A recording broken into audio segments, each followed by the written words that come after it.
Hey, I'm Victor Margiotta, and this is the Community Show. We are on location at the Peekskill Field Library in beautiful Midtown Peekskill.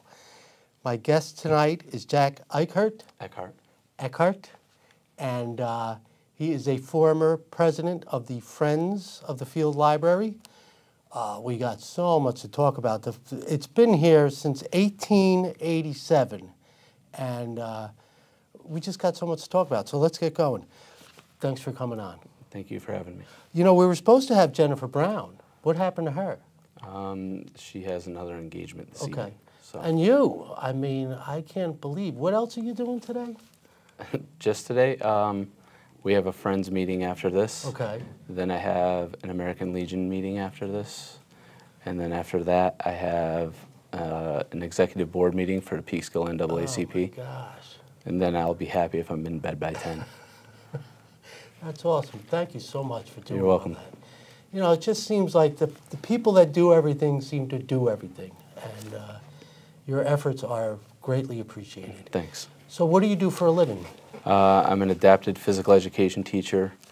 I teach at PS 146X in the Bronx, but I teach for P186X, the Walter J. Damrosch Day Treatment School. Okay.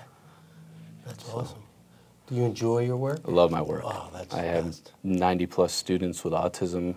And I'm not going to say I have easy days, but every day is good. Yeah. So there's a good part of every day. I personally love kids. I just got to go see my niece and her two little kids, Carter and Brody. I don't know where they come up with all these names now, but it's the best. I grew up in a family of 10, and my parents always said we'd love to have a baby in the house, so they kept having them. And it was funny. She'd show up at the hospital, and they were like, "You're back again." But they both came from a family of 10, and I got 200 cousins. And, wow. You know, family is huge, and family is what makes up the community. Yep. So where did you grow up? In Endwell, New York, outside Binghamton, from the time I was 4 until I was 15, then spent 2 years in Tallahassee, and then moved back to Endwell to graduate from high school. So. Excellent. And where'd you go to college? I went to SUNY Cortland. Okay. I spent a semester at Texas Women's University trying to get a doctorate and didn't make it. Okay. I'm okay. Came back to New York, went to Queens College, got a master's in library science. So, but I'm doing my first love is teaching adapted phys ed to kids with disabilities. That's the best. So. Excellent. It's always good to do what you like. Now, it's been here 1887. That's pretty incredible. This isn't the only location, though. Where is it? No, I can tell you there were there were at least 2 other locations. Mm-hmm. I can't tell you where the first one was. Okay. There's pictures in Jennifer's office of, I'm going to say it's an octagon building, but it may be more sides than that. That's just what I have in my head. That was wood, and the pictures are of it being built. And then the other place it was is the church on South Street at the corner of South and Nelson Avenue. Yeah. And it was funny because Chuck Newman actually sent me a picture of a car from, I'm going to say, like the 50s, maybe early 60s. He's like, "This is the library I grew up in." So different than this one. But and then I believe we moved from there to here, and I'm going to, the years are wrong, but it's going to be like 74, 76, 78, something like that. And we've been here ever since. And part of this building was actually, I know part of it was funded with federal, I believe, federal monies, but it specifically had to have a library in it. So that's how the field library ended up here. Well, it's a great building. So. It's very well maintained. When I first walked in, the first thing I thought was the books look perfect. You know, it's a great presentation, and it's very nice. So mentioning Chuck, he is the recipient of the Chester A. Smith Award. Yes, he is. And that will be on April 18th. Yes. At 6:30. Yes. At the Hollowbrook Golf Course in right off of Oregon Road. Right. So tell us a little about that. The Chester Smith Award has been presented for this. Chuck is the 25th recipient of it. Wow. It's been going on since 1995, 96, something like that. He was selected this year. The award is named after Chester A. Smith, who, from what I understand, built the first library here in Peekskill. He was a trustee for 50 years, Wow. and I believe president for the vast majority of that time, if not all 50 years. I could be wrong on that. Okay. I'm not going to say I read his bio and know everything, Right. but he was very influential in the, from what I understand, the village and the city of Peekskill in getting the field library established and residing here. Mm-hmm. So not necessarily in this building, but in the city itself. So it serves as an award dinner, but also as a fundraiser. Right. Okay. Right. So This year we're raising funds for, goes along with the STEM lab, but it's kitchen a la carte. Oh, yeah. Calling it edible education, kitchen a la carte. The kitchen a la carte is so cool and contains everything we could possibly need. Not only is all the equipment included, but it's mobile and collapsible, which allows for it to be transported to different areas easily. It also means setup and cleanup is quick and efficient. The library is committed to providing lifelong learning experience. Food education is important. Whether you're learning about healthy eating or how to prepare or cook food, it's a great opportunity to try things, build confidence, and more. There's hands-on programs for everyone, kids, teens, and adults. And it's a great way to connect with the community. We think everyone will be very excited about it. What brings people together more than preparing and eating food? And as you and I discussed, you came from a family of 10. Food was always being made. That's for sure. And you said you have a restaurant. Yeah. Food's always being made. No, it's the Paradise Restaurant in Verplanck, New York. So check us out. But, oh yeah, my mother used to make spaghetti in a 5-gallon pot, like 5 pounds of spaghetti at a time. I was known as the spaghetti bender, though, because I ate a lot of spaghetti. So, but that's a great thing, you know. And they also they said that a lot of the programs involving food here were very successful. So this should be a great thing. Yeah, it should be great. I actually watched the video, and it was cool because they had not plastic knives, but they were plastic. Kind of safety knives. Yeah, so they couldn't really cut themselves, but they do work. They do cut vegetables and everything else. And how important is it to eat right? I mean, come on.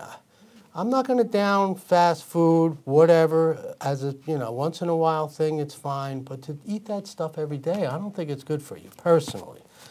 And I always tell people, you buy a can of beans and open that up, and nutritionally, you're better off eating something like that than, a lot of these other options that are out there. I got diagnosed in September of 2020 with type 2 diabetes. So I more than know what it means to eat right.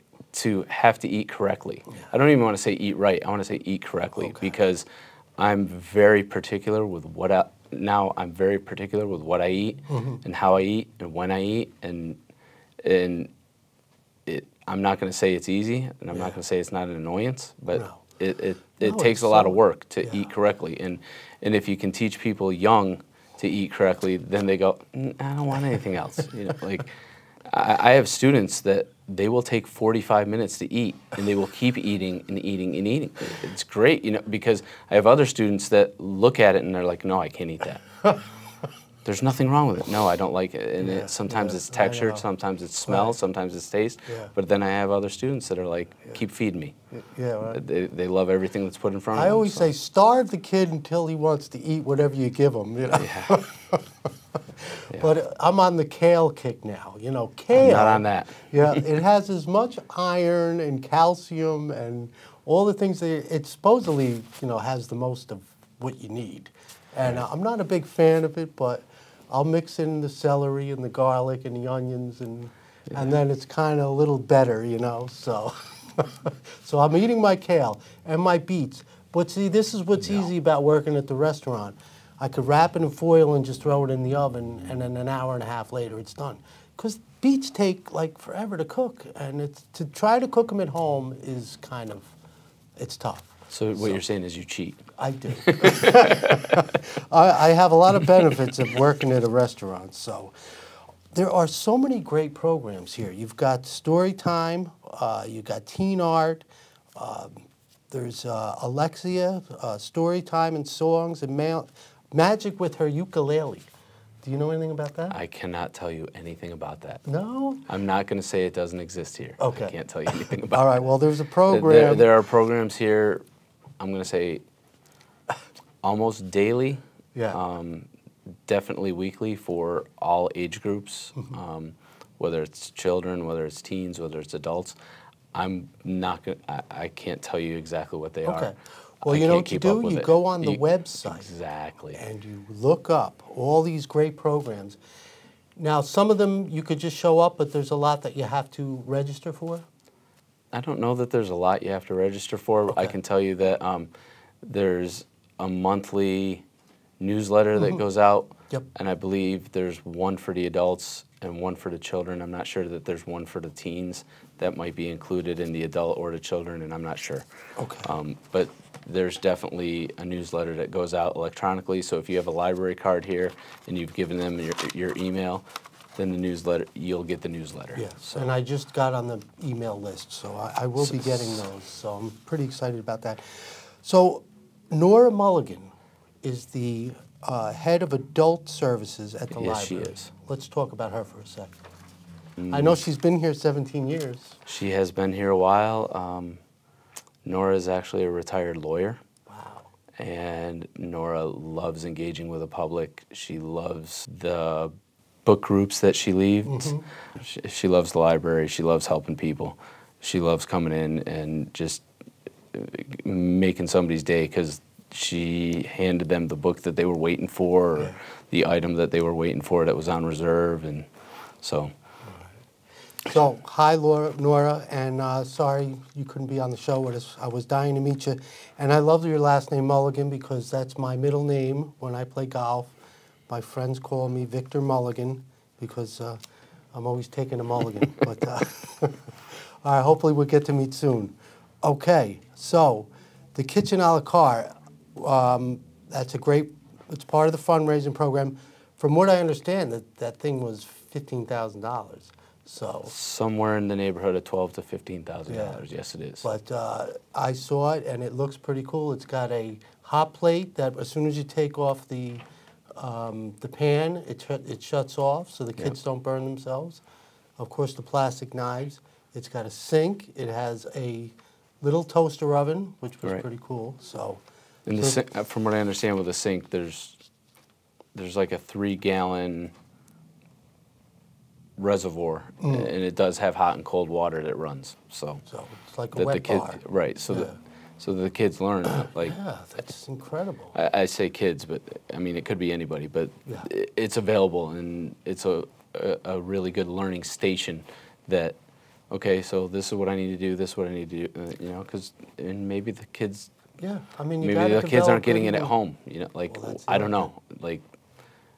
My crystal ball broke a long time ago. I can't tell you where the kids are coming from, but if they're coming to the program because they want to learn how to do it, you know, they want to learn how to cook, they, you know, prepare their own meals. So. Oh, definitely. You know, I went away with a couple friends of mine, and I cooked every day. They were like, "Don't you get tired of cooking?" I said, "I don't even think about it," you know. And 9 times out of 10, I'm cooking something better than if I go out. But that's so. Anyway. Today's date, you know, we don't usually like to tell the date of the show because we run it, you know, for a while. So, but it's March 12th, and it is Miss Terry's birthday, Terry Jersey, from the Montrose Library. Okay. And I understand that they have a battle of the books. What is that all about? From what I understand, the teens read books. And it'll be multiple libraries, and I know Peekskill has won the competition in the past. But the teens read books, particular titles, and then the libraries get together and there's a contest, kind of like a trivia contest of answer questions based that come out of the book, right. and it's to see who paid enough attention to what they were reading to and be able to answer the questions. to be able to answer the questions. You know, Nice, so good, it's a good. fun way for the teens to engage Yeah. and Well, this is what we need. We Yeah. need people to come to the library, Absolutely. engage, you know, make friends, be sociable. we need These are people to all- join the Friends of the Field Library too. And there you go. I do want to say hi to Terry real quick. She was on the show it's almost a year ago, and it was a great show. So there's a musician coming, Mark, and he'll be here, Mark Berger, and he's going to be celebrating the romance of the American West. So, no? Can't tell you anything about it. Can tell you people we've had here for book talks before. Mark Bittman, who is a New York Times best-selling author, the book How to Cook Everything, Oh, nice. and his series of how to cook, how to bake, how to, if it's in the kitchen, how to do it. Yeah. He's been here to give a book talk before. Allison Pataki and her brother Owen were here. Nice. They gave a book talk a couple years ago. They were really funny. They were jabbing at each other like siblings. So, but you know, we've had different authors come in and give book talks, and they autograph books for the patrons that come Yeah. and people that come to the event. So. Well, like I said, when I first walked in, I saw the books. There was like 3 I wanted to just grab. So I'll be grabbing them on my way out. Sounds great. So as president or former president of the Friends of the Field Library, what were some of your, you know, jobs? Recruit people. Yeah. Get people to join. That, I mean, that's the biggest thing, and advocate for donating and supporting the library. Okay. What are some other ways that we're trying to raise money here? With the Chester Smith Award, there's the ability to buy tickets and attend. That's right. There's the ability to donate. Businesses can donate. I know Danes Lumber has donated. Clean Path New York has donated quite a bit of money, and they're leading innovation in energy and using sustainable energy. Yeah. So, but they can donate. They can join. People can join the Friends. Yeah. So, and if they have any questions, they can just email friendsofthefieldlibrary@gmail.com. Excellent. So there's going to be a silent auction at the Chester Smith Awards that we do need donations for of items. We do have some items already, but people can bid on the items that are donated at the silent auction. Friends of the Field Library is really just is an organization. It's a New York State or federally recognized 501c3 that our sole objective is to raise funds for unrestricted funds for the library. However, a caveat on that is, like, this event specifically, we're trying to raise money to get the kitchen a la carte for the library for future programs. But that doesn't mean that that's the only thing we do.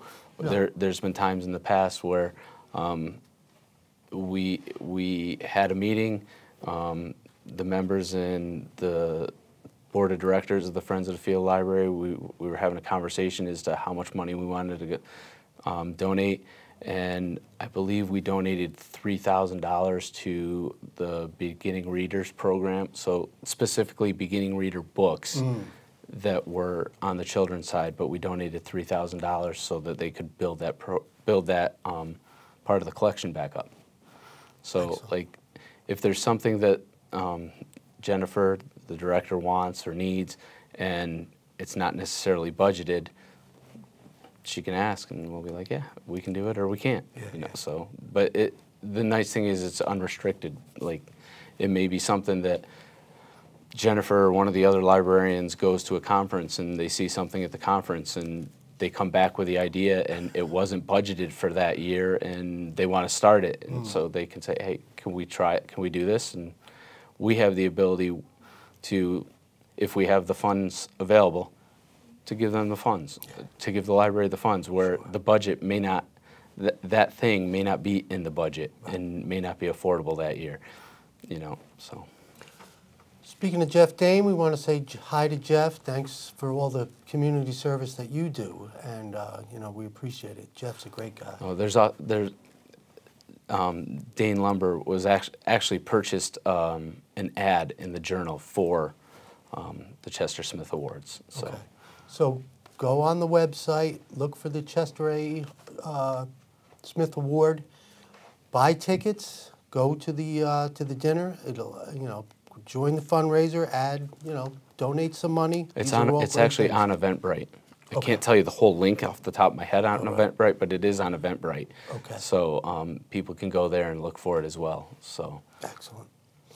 So the mission statement for the Field Library is to inspire lifelong learning, advance knowledge, and strengthen the city of Peekskill and the town of Cortland by offering free open access to library services. What do you feel about lifelong learning? I know there's people that have come here as kids and are still coming here as adults. Yeah. You know, I know there are people that are not from America that came here as one of the first places that they came so that they could learn English, find books in their native language, you know, communicate, learn about how things work. So it's for the young to start learning about books. And I say books, but it could be books, it could be computers, it could be Lego, it could be drawing, it could be all sorts of things. But the opportunities exist for everybody, for people who may not be able to afford things otherwise. You know, it's funny because everybody relies on their phone to just Google whatever. I'll just Google it. You know, I don't have to know anything. It's all on the computer. It's all on the phone. How important do you feel that it is to actually come to the library and actually learn something? One, I definitely feel it's important to be able to come to the library and learn things. There was a time in the early 90s, I can remember going to the George F. Johnson Library in Endicott and getting a book because my buddy had like a '67 Mustang and we were going to fix it. Yeah. It didn't happen. But they had a Chilton's manual at the library that I could go and I could check out. So lifelong. I was 20-something. Right. I just went and I got the book. You know, I didn't have to pay for the book. I don't know where the book went. I don't even know if I'd returned the book. But the opportunity is here to always be learning. I know one of the things Jen has told me over the years, and she repeats to people all the time, and why do we need libraries? Why do we need libraries? We have the internet, and libraries don't have as much information as the internet. But she's like, it's funny people say that, but circulation numbers keep going up year after year after year, even though we have the internet. So people still want books. Yeah. People still enjoy books. I would much rather go and sit in the stacks of journals and pull the bound journals out of the stack, look for what I'm looking for, and leave it on the cart at the end of the shelves, than try and surf through the internet looking at articles. It just maybe I just turned 54 last week. Maybe I'm old. Happy birthday. Thank you. I'd prefer to sit and read the books. Yeah. Not that I don't enjoy reading on my phone, not that I don't enjoy reading on my computer, but one of our members of the Friends is also a dean, and I know she reads I don't want to say nonstop, I wish but I extensively. was one of those people. However, like, I feel it's different getting it on screen than it is getting it from a book, where you have to flip and flip and flip, and then go back and flip and flip and, flip, and then go back. It's not the same. The screen is not the same. And Jen can tell you my biggest problem is I have to read word for word. I can't skim anything. I can't skim anything. Yeah. Never have been able to. That's one of the things I well, actually learned in my library science program. is that there are two different types of readers, those that can skim and those that have to read word for word. I have to read word for word, and I can't skim. Yeah, You know. I remember that Evelyn Wood's speed reading dynamic Yeah. program where you... Doesn't work for me. You remember that one? Yeah. Used to... Yeah, it was on WPIX, and Yeah. I think whatever Channel 5 was way back in the day. Right. So, I've tried it. I could do it a little bit, but... The?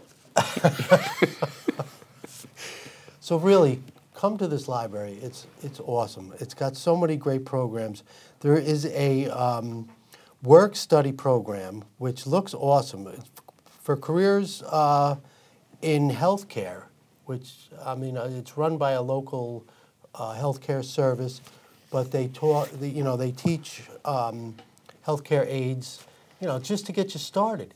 There's so many career opportunities out there in healthcare right now, and I think that's a great, place to come here. At least get to see what it's about. Maybe, spark your interest. There's story time at the library. Again, there's arts programs. There's so many great things going on here. So come to the library. We're sitting in the gallery right now, and the art in this gallery changes, and I can't tell you if it changes monthly, every 6 weeks, every 2 months, every 3 months. I just know it changes. Like, we'll come back in a couple months and it'll be something different that's up. But there's some of it's local artists, some of it's, I believe, artists from not as local, but there's always something up in here. Yeah, it looks beautiful. And it always changes. And you could also buy it if you want it, right? You can buy it. I believe there's contact information for the artists, and none of that has anything to do with the library. If you're looking at the artwork, you're going through the artist to get their art. But yeah, but the library has a place to display artwork. That's awesome. So come check out the art room, buy some art. I actually bought one from Wendy Garber when she had her show at the Montrose Library, and I still have it. It's on my wall, and I love it. So, Jack, thanks so much for coming. Thank you. It was Appreciate a pleasure. And thanks for all the work you do with the kids. Thank you. It's huge. And all the other work you do. So just keep plugging away. I mean, we need you. Thanks. All right. Hey, I'm Victor Margiotta. This is the Community Show. Peekskill Field Library, right here in beautiful Midtown Peekskill. Come check it out. Check out all the services. Get involved.